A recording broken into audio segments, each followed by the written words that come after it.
प्रवासादरम्यान बाहेरचे खाद्यपदार्थ खाण्याचा मोह अनेकांना आवरता येत नाही। बस प्रवासात, रेल्वे प्रवासात आपण बाहेरचे पदार्थ खातो, मात्र असे पदार्थ आरोग्याच्या दृष्टीने योग्य असतात का याची खात्री करणं आवश्यक आहे।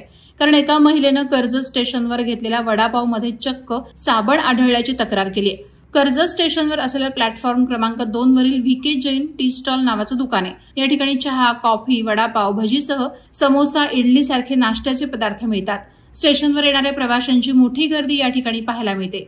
मात्र एका प्रवासी महिलेसोबत धक्कादायक प्रकार घडल्यानंतर आता हे दुकान बंद करण्यात आलंय। कर्जत स्टेशनवर असलेल्या व्हीके जैन टी स्टॉलवरून एका महिलेनं वडापाव घेतला होता। ही महिला खोपोलीला राहणारी असून या महिलेनं तक्रार केली की वड्यामध्ये बटाट्याच्या सारणात साबणाचा तुकडा होता। पहिला घास घेताच त्यांना वडापावमध्ये काहीतरी वेगळा घटक असल्याचा संशय आला। बघितल्यानंतर त्यांना वडापावमध्ये साबणाचा तुकडा आढळला। याबाबत महिलेनं स्टेशन मॅनेजरकडे यासंदर्भात तक्रार केली। 1 एप्रिल रोजी हा प्रकार घडला।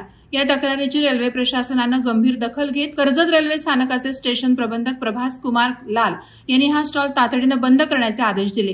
त्यानंतर या स्टॉलभोवती हिरव्या रंगाचं कापड लावून तो बंद करण्यात आला आहे। वादळवारा लाईव्हसाठी नरेश जाधव, कर्जत। नवी मुंबई व रायगड जिल्ह्यातील ताज्या बातम्या आणि घडामोडींसाठी सबस्क्राईब करा वादळवारा लाईव्ह चॅनल आणि दाबा बेल आयकॉन।